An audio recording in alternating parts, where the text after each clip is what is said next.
You wake up at 6 a.m. for a class or job you hate, try to lift after, but you can't because you're too busy, and you've wasted the last 6 months, only look like a literal twig the entire time just wanting to go home and play video games. I hated having to lift after work and wasted years in the cycle of work and gym, but after bulking 70 pounds, I realized there were only 3 things stopping me from escaping this endless cycle and being able to bulk so quickly on the 9 to 5, it feels like a real life video game. Now, the first reason why you aren't getting as jacked as you want to on the 9 to 5 is because you aren't hitting the right muscles. Just like how Mario can use a power-up to fight Bowser, if you aren't using these muscles, you aren't actually going to see the gains that you want to get. And these are the upper chest, the abs, and the forearms, specifically the lower abs. If you aren't training these 3, you aren't going to be as aesthetic, you aren't going to feel as good as the gym, and it's just not going to work out good for you. First with the chest, a lot of people train the chest, and they train the mid-chest area. And the mid-chest isn't bad, it's a good area of the chest. But if you aren't hitting the upper chest, you won't have that upper shelf that Arnold, Mike Mentzer, all these big bodybuilders that you want to be like have.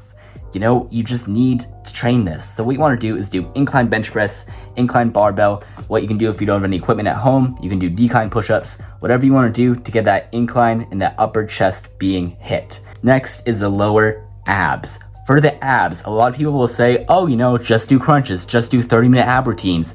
Just buy my $500 PDF course, guys. What you want to do, all this stuff is BS. Here's what you do instead. The lower abs are the lower part of the abs, as the name says, but just leg raises. Any movement where you have to essentially raise your legs up from the ground, that's gonna be a lot. If you can't do the full leg raise, which I wasn't able to start as well, just do knee raises, just do, when you're really advanced, you can do toes to bar, whatever you can do to hit those lower abs and get them activated. And then finally, the forearms.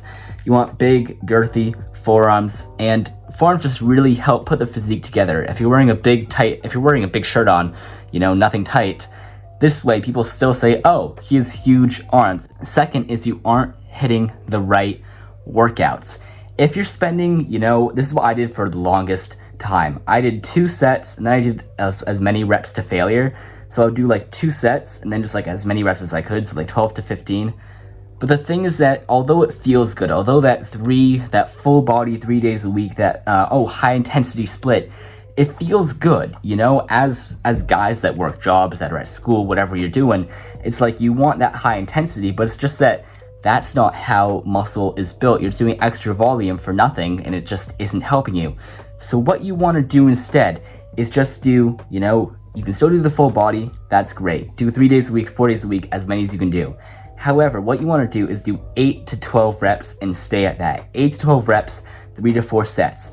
Just aim for those. Don't go over, you know, don't do any stupid. I wasted months on these 30-minute ab workouts because all these guys said they weren't on steroids. I believed them. And I'm like, wow, why aren't I gaining muscle? But the abs, you want big abs. I wanted big abs. My abs were really flat.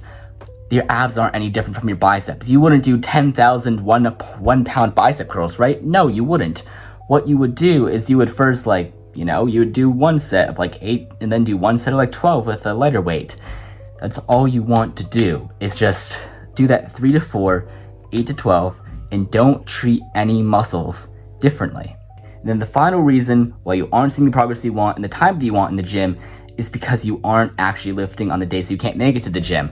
You know, you have a paper due, your professor tells you have to make something last minute, your boss puts a project on you, you can't go to the gym for a couple days, and you're like, oh, you know, I didn't do it, which means I don't have to go anyway, I might as well just not go again, guys. And then it ends the cycle of you just not going for an entire week.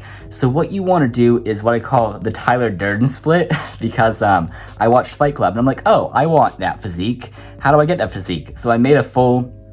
I made it so it includes the muscles and the splits I talked about in the start of this video, so that you can know exactly if you're at home, if you have one of the days where you're really busy and you can't make it to the gym, here's a full routine you can follow at home, no equipment. And then I got like these little 20-pound dumbbells, so if you want to use dumbbells, I'll also include one of those for you, and just follow this split. You know, you can make it, at the very least, just go for a walk, just drink water, just take your protein. Just focus on the minimum things, just like in a video game. Don't focus on, oh, you know, I have to beat the final boss in the first level. Just focus, hey, you know, did I stretch today? Did I drink my water today? Did I go on a walk today?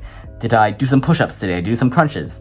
even just 10 push-ups and crunches, you're still ahead in 99% of the competition. So just focus on, am I hitting the right muscles? Am I not doing a stupid amount of volume? And am I actually hitting a something if I can't make it to the gym? And those are 3 things that have helped me out a lot. And yeah, hope you have a great rest of your day, bro. Keep it up.